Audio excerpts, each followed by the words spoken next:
నీకు నచ్చిన నా మాట అలా ఉంటే నువ్వు ఒప్పుకుంటావు. నువ్వు అసలు నీకు ఎలగలేదు.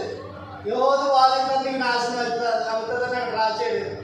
ఈ ప్రజలందరూ యెహోవా వాదించుకునేలాగా నువ్వు ప్రత్యేకంగా ఉన్నావా, నీతో నాశనం అయిపోతారని మాట్లాడతావు. నువ్వు చెయ్యి ప్రార్థన, నీకు అది రాదు.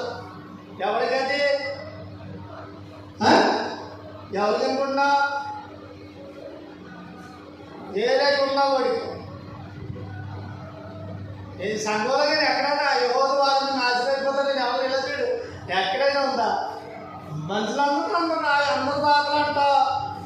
నువ్వు నాశనం నీకు వస్తుందని నీకేంటి సంబంధం? అది ఆతోనే ఉన్నది జనం అంటాడు క్రైస్తువులు.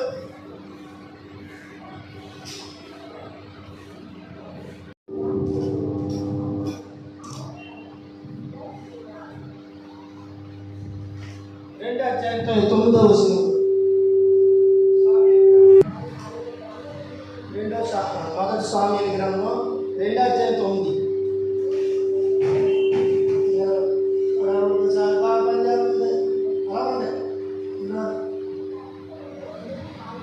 హల్లెలూయా హల్లెలూయా. 2:9. భర్త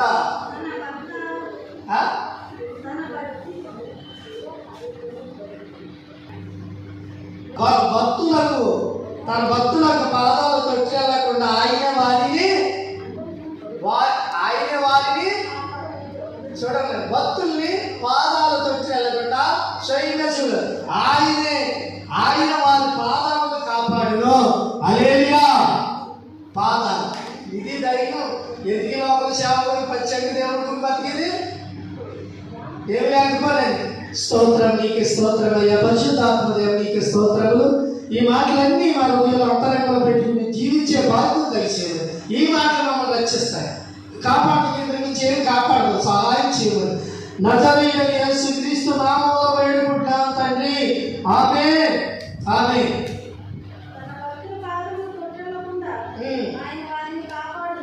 హల్లెలూయా హల్లెలూయా. చెప్పండి.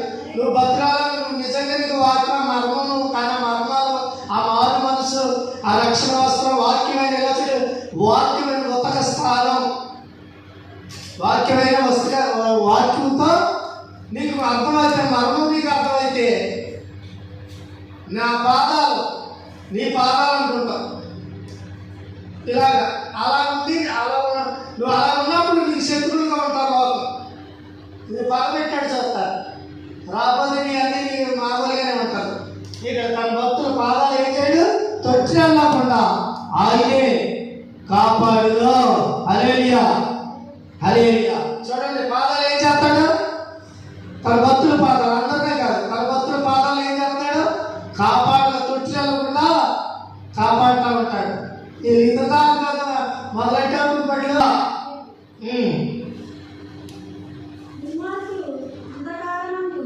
దుర్మార్గులు అంధకారమందు. ఆమేన్. ఇది ఇక్కడ ఏం చేస్తారు? దుర్మార్గులు ఏం చేస్తారా? దేవుడిని తిడతారా? దేవుడిని నమ్ముకున్నాడు కూడా ఆ రకంగా పగబెట్టాడు చూస్తారు. ఇక్కడ ఏం చేశారు? దుర్మార్గులు అంధకారమందు మార్గులు మరుగుదురు. ఎంత పెట్టాడు? నేను ఎందుకన్నా ఏదిగా ఉన్నా వాళ్ళకి ఇక్కడ